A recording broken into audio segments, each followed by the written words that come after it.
In January of 1959, a group of young hikers set out into the northern Ural Mountains of the Soviet Union. They were not amateurs. They were students and graduates from the Ural Polytechnical Institute, engineers, radio technicians, skiers, people who had spent years training in harsh winter environments. Their leader was a 23-year-old engineering student named Igor Dyatlov. The goal of the expedition was to reach a remote mountain called Otter 10, more than 300 kilometers north of the nearest major settlement. It was part of a certification trek. If completed, every member of the group would receive a prestigious Grade 3 hiking qualification, the highest level at the time. There were originally 10 of them, 9 men and 2 women, all between the ages of 20 and 38. They departed on January 23, 1959 by train. After several days of travel, they reached the last inhabited settlement, a small logging town called Vizhai.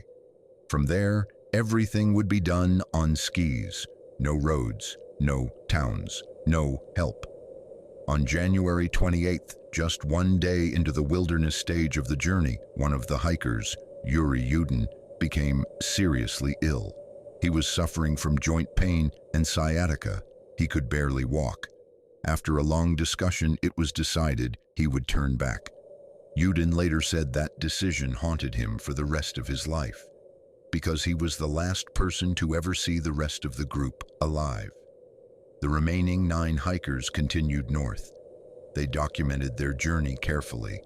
They took photographs, they kept diaries, they joked, they sang. They wrote about the cold, about the terrain, about how excited they were to complete the route. Nothing in their writings suggested fear. Nothing suggested panic. Nothing suggested that within days, all of them would be dead. On February 1st, 1959, the group reached the eastern slope of a mountain known locally as Kholat Syakhl. In the language of the indigenous Mansi people, the name roughly translates to Dead Mountain. The weather that day was brutal. High winds, heavy snowfall, temperatures well below freezing. Instead of descending into the forested valley below, where they would have been sheltered, the group chose to pitch their tent on the open slope, possibly to save distance, possibly to practice camping in extreme conditions. That night, they cooked dinner. They changed their clothes. They wrote in their journals. They took one final photograph. Sometime after that, something happened. And whatever it was, it made 9 experienced winter hikers cut their way out of their own tent and flee into a blizzard. The group was scheduled to send a telegram when they returned. When no message arrived by February 12th, relatives grew concerned. At first, the Institute assumed the expedition was delayed by weather, but as the days passed with no word, search teams were organized. Students, volunteers, then military and police units. On February 26, 1959, nearly 3 weeks after the hikers were last seen, rescuers located the campsite. What they found immediately made no sense. The tent was still standing on the slope of Kholat Syakhl, partially collapsed, half buried in snow. But when the rescuers examined it more closely, they noticed something disturbing. The tent had been cut open from the inside. Long slashes ran through the fabric, not from wind, not from animals, from a blade. Instead of using the entrance, the hikers had sliced their way out. Inside the tent were their boots, their heavy coats, food, equipment, cameras, everything you would need to survive a winter night in the mountains, and everything you would never leave behind unless something had forced you out. Outside the tent, investigators found footprints, bare feet, socks, a few boots. The tracks led downhill, away from the tent, toward a distant tree line. They were not running footprints. They were walking, in a loose group, as if the hikers had left calmly and then never come back. The search teams followed the tracks.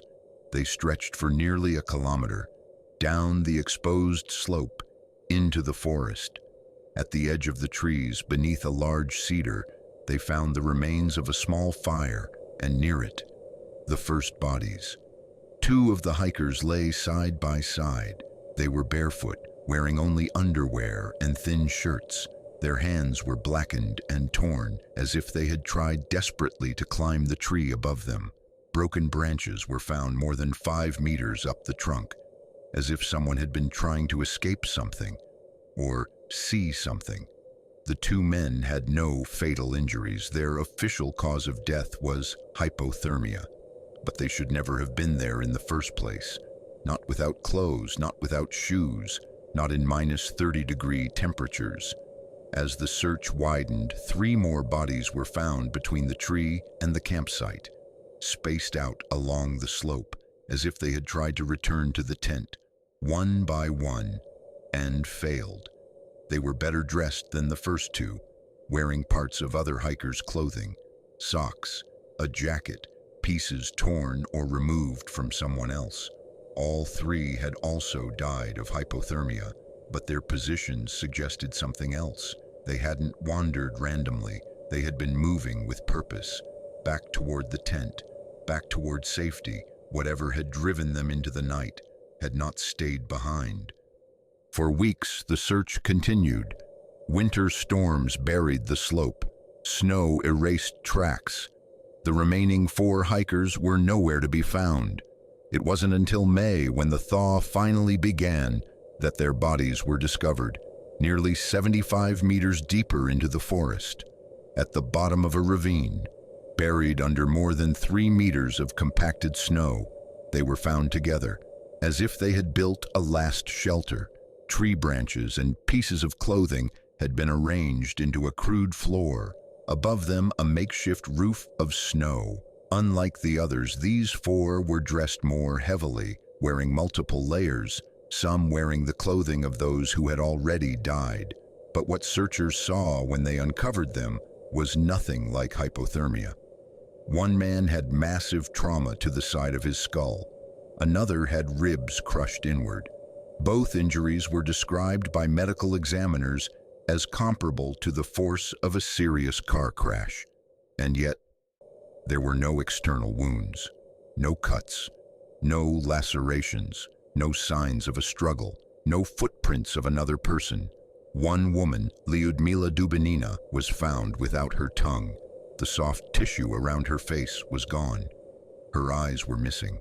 2 other bodies were also missing their eyes.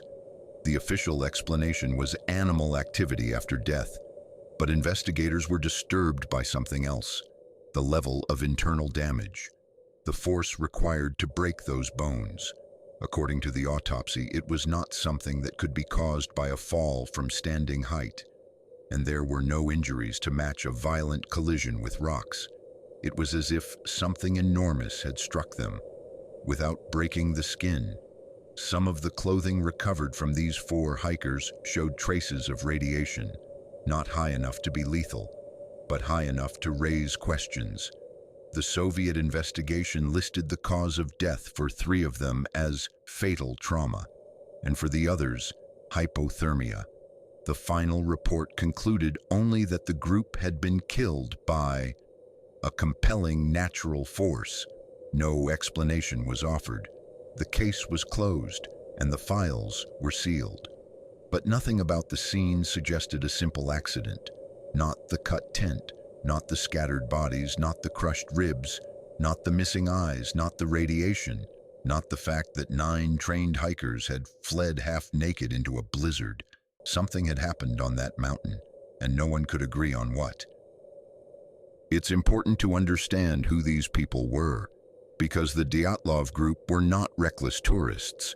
They were not thrill seekers. They were not unprepared. Every member of the expedition had prior experience with long winter treks. Several had completed journeys longer and more dangerous than this one. Their leader, Igor Dyatlov, was known at the Institute for being methodical, calm, and highly capable in extreme conditions. The group included engineering students, a radio technician, and a military veteran. They knew how to navigate. They knew how to build shelters. They knew how to survive in deep winter. They had enough food, enough equipment, enough warm clothing, and they had chosen their route carefully. Their destination, Mount Otterton, was remote, but not unknown. Soviet hikers had traveled in the northern Urals for years. This expedition was meant to qualify them for the highest level of trekking certification. They were documenting everything. They carried cameras. They kept daily journals. Their final entries, written on February 1st, were normal. They joked about the weather. They described the difficulty of the terrain. They wrote about dinner. They showed no signs of fear, no panic, no mention of danger. The last photograph on one of their cameras shows the group smiling, standing in falling snow, setting up camp. Nothing in their words or images suggests they believed they were in trouble, which makes what followed even harder to understand. Because something was powerful enough to make 9 disciplined hikers tear through their shelter, leave their boots behind, and walk barefoot into a deadly storm. And whatever that force was, it didn't disappear, because some of them tried to come back, and some of them tried to hide, and some of them were crushed in a place where no avalanche debris was ever found. As the investigation widened, so did the list of unanswered questions.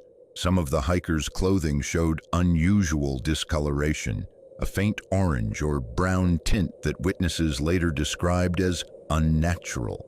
When these garments were tested, small amounts of radiation were detected, not enough to kill, not enough to explain their deaths, but enough that investigators quietly removed several items from circulation. The families were never given clear answers as to why. Then there were the reports from other hikers and villagers in the region. In the weeks surrounding the incident, multiple people claimed they had seen strange glowing lights in the night sky, orange spheres moving silently over the mountains. Some said they drifted, some said they fell, some said they changed direction suddenly. The reports were written into official documents, then largely ignored. Even members of the search teams reported unusual things. One rescuer later said the bodies had an unnatural skin tone, not simply pale from cold, but darkened, almost copper-colored. Photographs taken during the recovery show this discoloration clearly.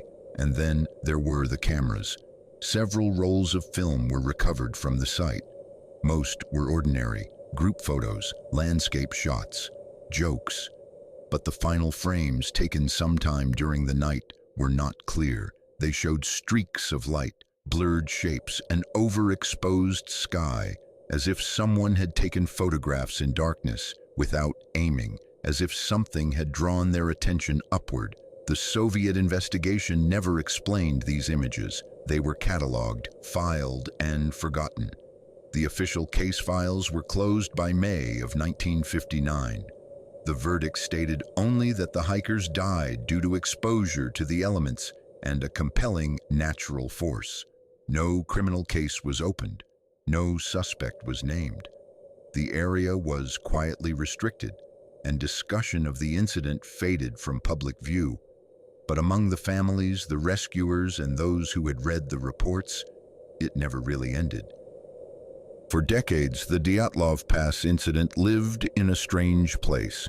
Not quite a legend, not quite a solved case. The files were technically closed, but the questions never stopped. In the 1990s, after the collapse of the Soviet Union, many of the original documents were finally released to the public. Photographs, autopsy reports, diaries, witness statements, and instead of clearing anything up, they made the mystery deeper. Independent researchers began to study the case. Climbers, scientists, journalists, forensic specialists. Some focused on the tent, the way it had been cut from the inside, the angle of the slope, the direction of the footprints. Others focused on the injuries, the crushed ribs, the skull fractures, the absence of external wounds. In 2020, Russian authorities reopened the case officially. After reviewing terrain models and weather patterns, They concluded that the most likely cause was a rare type of snow slab avalanche. According to this theory, a delayed collapse of snow struck the tent, injuring some of the hikers and forcing the group to flee downhill. Disoriented in darkness and wind, they were unable to return. Some succumbed to cold. Others, already injured, collapsed in the ravine. On paper, it explains parts of the scene, but not all of it. It does not clearly explain why the injuries were so severe without corresponding external trauma. It does not explain the missing soft tissue. It does not explain the radiation, and it does not explain why experienced hikers would abandon their shelter completely instead of attempting to dig out or repair it. Even some of the scientists involved in the reinvestigation admitted something important. The avalanche theory fits the terrain, but it does not fully match the evidence, and so Dyatlov Pass remains what it has always been, a case where explanations exist, but certainty does not. There was one person who never stopped thinking about that mountain, Yuri Yudin, the hiker who turned back, the only one who lived. Yudin spent the rest of his life giving interviews, answering letters, and reading every new theory that surfaced. He visited the graves. He met with investigators. He examined copies of the case files, and he said more than once that he did not believe the official explanations. Yudin knew the equipment they carried. He knew the people. He knew how they thought. And he could never accept that they would have abandoned their tent in that way unless something extraordinary had happened. He spoke often about the injuries, about the fear implied by the scene, about the fact that some of his friends had tried to return and failed. In one interview, years later, he said, "If I had stayed with them, I don't think I would be alive today." Yuri Yudin died in 2013. He went to his grave without knowing what killed the others. And he was not alone. More than 60 years later, Dyatlov Pass still has no answer that satisfies all the evidence. 9 capable hikers, a cut tent, bare footprints in the snow, bodies scattered across a mountainside, crushed bones without wounds, missing eyes, radiation, lights in the sky, a case officially closed, but never truly solved. The mountain where they died is still there. The wind still moves across the same slope, and hikers still pass through the region every year. Most return. 9 did not, and one man lived only because he could not take another step forward. Whatever happened on Kholat Shakal that night, it ended 9 lives and left a question that has outlived them all.